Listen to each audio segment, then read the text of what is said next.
What's up, everybody? It's Scott, the home health hustle nurse, and today we're going to answer the question, as a nurse, do you really have control over your schedule in home health? Now, we're going to look at time management, my advice, and we're going to answer that question because it's kind of complicated. So, yes and no. So, what do I mean by that? Yes, you technically do have control over your schedule as long as you see all your patients in a day or when they're scheduled to be seen. So it's nice for people that have obligations or kids, you can get them off to school and then go see your patients and so on. So there is a lot more flexibility than working in a clinic or a day surgery in the hospital. Do I have more control over my own schedule with home health? Yes. Do I have more time to myself? It depends on what day, I'd say.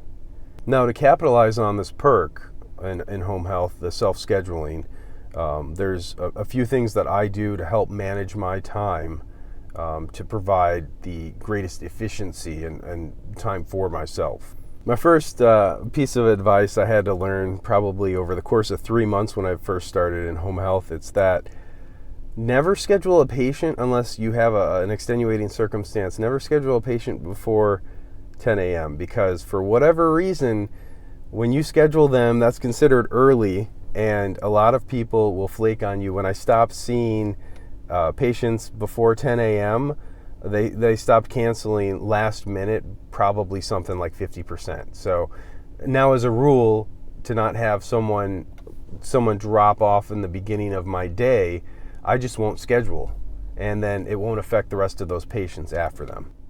My next piece of advice for capitalizing on your time is chart what you need to in the visit.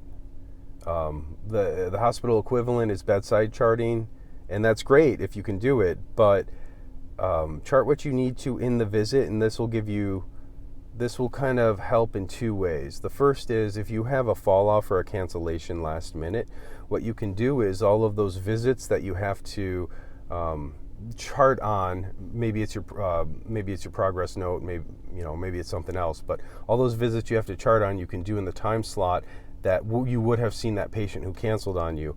You can also, if you see all your patients and all you did was chart your physical assessment and your vital signs, you can batch those kind of at the end. As long as you have the main points in, you can batch them at the end of the day and kind of go through them bang, bang, bang. Now, kind of tagging on a patient cancellation, if you have a patient who has exhibited patterns of canceling last minute, or that they like to flake, I keep those patients at the end of the day. So when I set up the appointment the night prior, I will say, hey, I'm going to see you, when whatever time's available to be my last patient of that day. That way, if they do cancel, you can usually just go straight home and then start your charting at home. My next tip deals with supplies. It's often good to order supplies if you're able to from the visit or from the patient's home. A lot of times what I run into is connectivity issues. So what I'll do then is on my desktop, and you can do this physically too, is the Post-it note application or something similar. Make a list of the patients and the supplies that they need ordered. And what I do at the end of the day is when I go home and kind of wrap up the charting, when I have a solid connection to the warehouse or wherever you're ordering your supplies from for the patient, then it's going to go through, and you don't have to worry about, well, did that order get dropped? Why doesn't my patient have their supplies, and so on, and have to hunt it down later. And my last tip for time management and to capitalize on your personal time is don't give the patient the option of when they'd like you to come. And what I mean by that is give them, I usually assertively say, hey, Mike, I'm going to come between 1 p.m. and 2 p.m. And usually Mike will say, oh, okay, that's great. Come on down. If there's a conflict or they have a doctor's appointment or they have something else where they need to be somewhere, they'll let you know.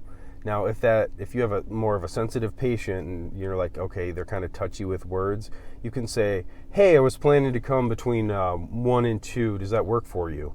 Where you're not really giving them an option. You're saying, hey, this is the time, and if they have a conflict, they'll let you know then. But if you do the open-ended thing where you're saying, hey, what time do you want me to come? you will get a wide range of people. Oh, come, can you come at 6? No, I can't come at 6. I have to have a life. So this helps prevent bad situations, and that's kind of a lesson learned. So if I can save someone this headache, that would be probably my best final piece of advice on the topic. So if you've enjoyed this video, don't forget to like and subscribe, and stand by for bloopers. I got a couple of them.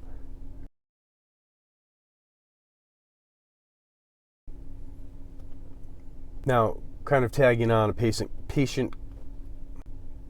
Now, kind of tagging on a patient.